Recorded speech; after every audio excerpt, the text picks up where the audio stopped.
There is nothing more off-putting, more intimidating to a player than a woman who is fully healed and enforces boundaries. It means it from the start. When you tell a man, I'm not here to play. I don't do situationships. I'm not here to casually date you. I want something real. I want something deeper. A player will back up because he knows you mean business. So if a woman doesn't stick to her standard, doesn't stick to her boundaries and the value that she have in herself, she would be taken advantage of on many levels. That control piece. Yeah. So for a woman to know, I'm not going to deal with this. I will not deal with a man that hasn't chosen me. I will not deal with a man that's not spiritual. I will not deal with a man that doesn't show me that he can lead. I will not deal with a man that can show me he doesn't have any type of zip control.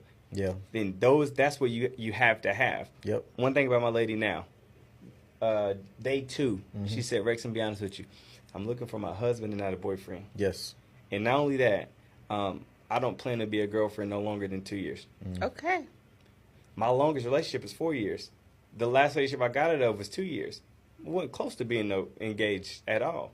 So with that standard, she let me know, and she exposed me like, all right, Rex, you say you want this. Is this really what you want? Exactly. And if this is what you want, then this is where you're supposed to be. If it's not what you want, then you have to let her go because she's not going to put up with none of your best. Yes. Okay, I thought I would share my boundaries as someone who is known for being very strict. These are just some of my boundaries I have with people to better our relationships for the both of us because y'all ain't gonna do it, so I got to. So, first boundary is I do not want my man to follow me on social media. Like, anybody I'm seriously talking to, we don't need to exchange socials. Why?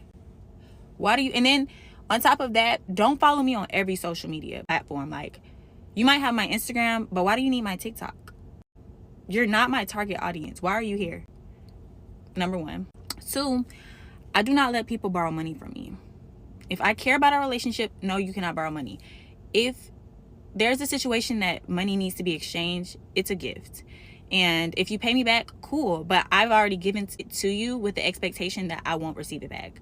Because money really ruins relationships with people. So I prefer to not let anybody borrow an extreme amount of money. Because situations happen, whatever. I'm just not letting people borrow money.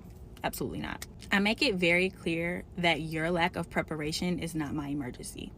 Do not expect for me to pick up and go and do exactly what you need me to do, especially for free. But even then, if you're paying me, even then, because things could be avoided. And it's like people wait till the last minute and then expect for you to be handling their emergency and situation like it's yours. And it's not. It's not my job, my responsibility for me to have to do something just because you waited till the last minute.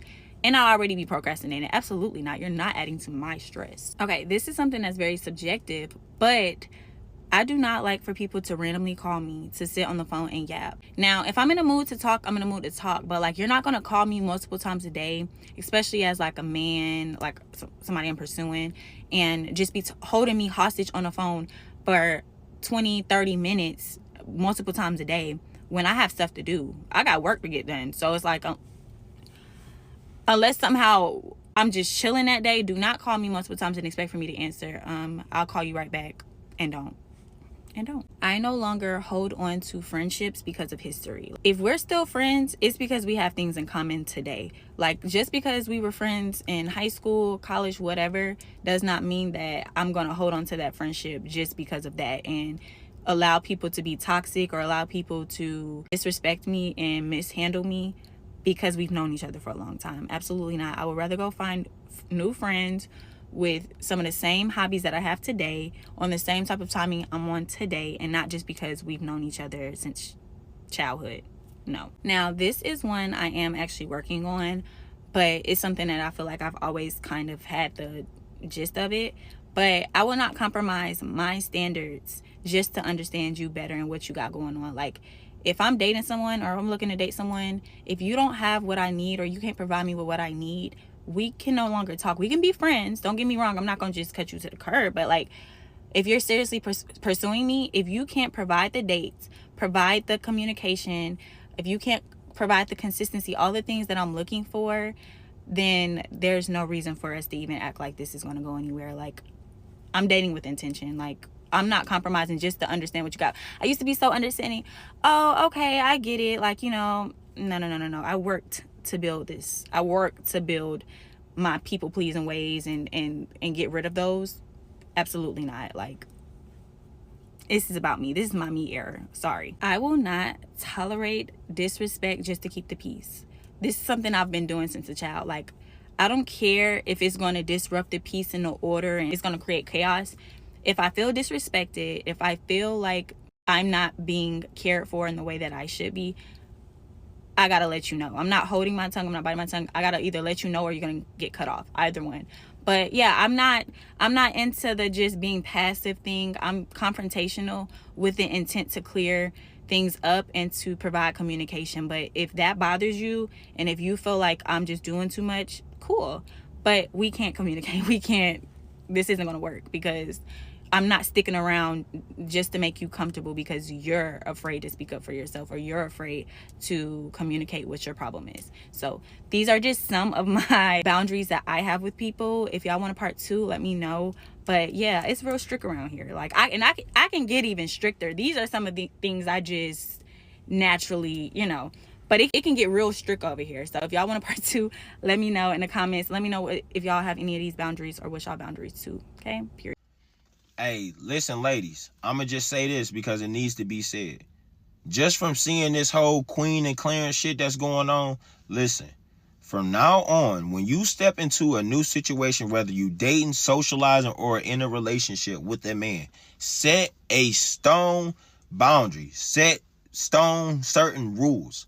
You cannot go with the flow. You go with the flow with a man, you will be going with the flow until the water runs dry. I'm trying to tell you. I'm a man. I understand this shit. You get what I'm saying?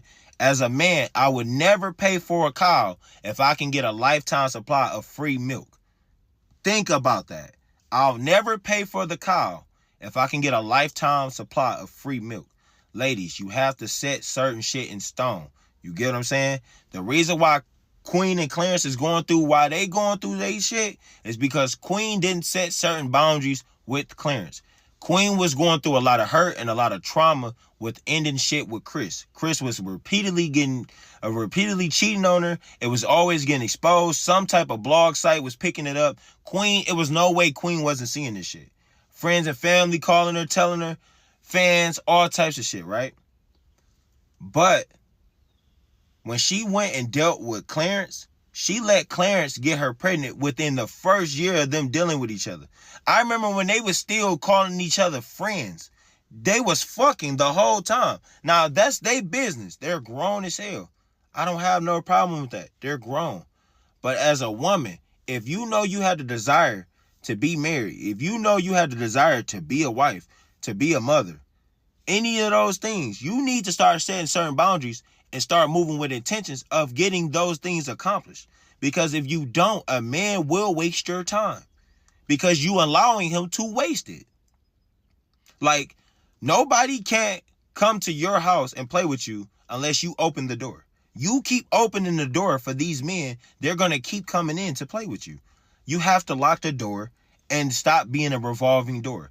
2024, women, stop being a revolving door. If the guy's not right for you, he's not right for you. I'm sorry. Like, stop going off what he can potentially do, what he could potentially be about later on in life. Fuck potential. If you can't deal with somebody, if you're not willing to settle with somebody right now off what they are right now, then that person isn't for you, because potential isn't always going to happen. Potential is a risk, just like stocks and everything else. So I'm just saying that to say this. When y'all go into a situation, understand what you want, set the boundary of what you want, and if that man can't uphold those standards of what you want, leave him the fuck alone. That's just that simple. Listen, when it comes to you, take everything personal, because people know what they be doing, and them acting like they don't be knowing what they doing is really just a manipulation tactic. Like, you're not tripping, you're not overthinking.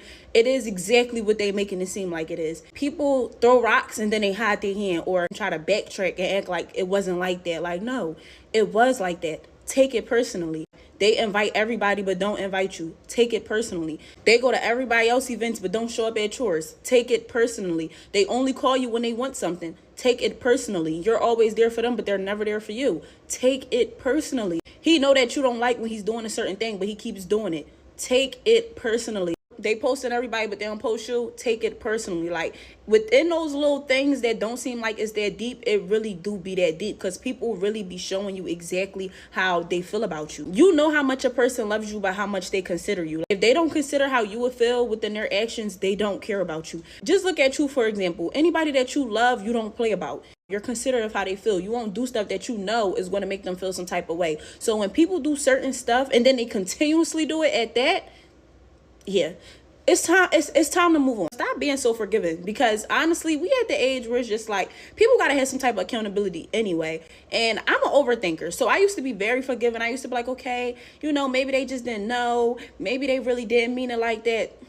Girl, they know what the hell they be doing. But as long as you allow people to save you for later, that's exactly what they're going to do. So if you don't stand on your boundaries and remove them when you feeling some type of way, they're going to keep playing in your face. And they're going to keep being manipulative and telling you that it's not like that, knowing that it is. You deserve people that's going to carry you how you carry everybody else. Stop being